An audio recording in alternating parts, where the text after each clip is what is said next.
Tu connais la phrase « Le contraire de l'affection, c'est pas la haine, c'est l'indifférence ». La personne qui a sorti cette bêtise mérite la corde. Ignorer quelqu'un ne peut pas être pire que lui vouloir du mal. Qui peut sincèrement croire à une idiotie pareille? Ça me dépasse. C'est bien la haine, le contraire de l'affection. Mais c'est une réaction typiquement japonaise. On a toujours tendance à aller chercher des réponses tordues à des questions simplissimes. Sauf que ce n'est pas un japonais qui a dit cette phrase. Peu importe, c'est la même logique exaspérante. Je m'aperçois qu'il y a deux choses qui déstabilisent les humains. Le désir et la peur. Le désir brouille la vision. Et la peur annihile toute volonté d'action. Avec un peu de bonne volonté, tu t'en apercevrais aussi. Il suffit parfois d'être bien entouré pour reprendre goût à la vie et voir l'espoir renaître. J'en suis intimement convaincu.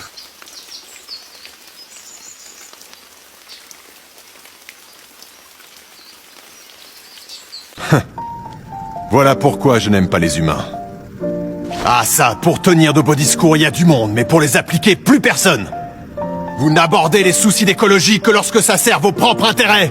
Avouez-le! À quoi sert votre prétendue intelligence? Si vous n'êtes pas capable de placer la prospérité du vivant avant votre espèce, vous êtes indigne des facultés qui vous ont été accordées. Vous prétendez faire régner la justice et l'ordre en les tuant, mais ce sont les parasites les garants de la justice sur Terre. Car c'est l'espèce humaine qui est à elle seule un parasite de la Terre. C'est un humain, hein?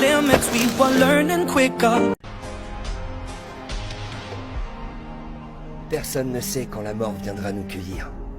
Mais qu'il nous reste une seule journée ou une bonne 60aine d'années à vivre, on aura toujours le sentiment de ne pas avoir eu assez de temps devant nous pour faire ce qu'on aime.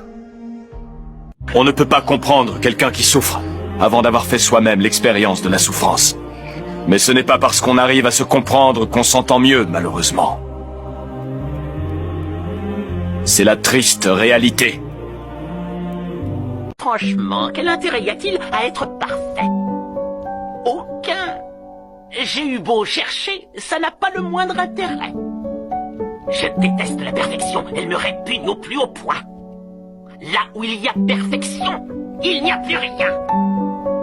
Elle ne laisse plus de place à l'imagination, la création. Il n'y a plus de connaissances à améliorer, de sagesse à atteindre. Tu comprends?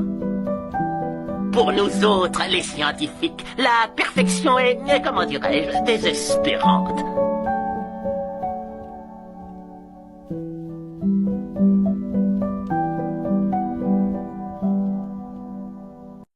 J'adore cette citation. Les hommes tombent amoureux de ce qu'ils voient. Les femmes tombent amoureuses de ce qu'elles entendent. C'est pourquoi les femmes porteront toujours du maquillage et les hommes mentiront toujours. Triste réalité, mes amis.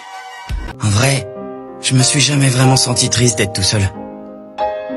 Parfois, c'est même l'inverse. J'aime pas trop être entouré.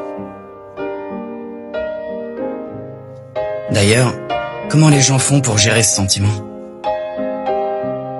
Finalement, qu'une personne soit là, c'est pas ça l'important. C'est le fait qu'elle compte pour moi.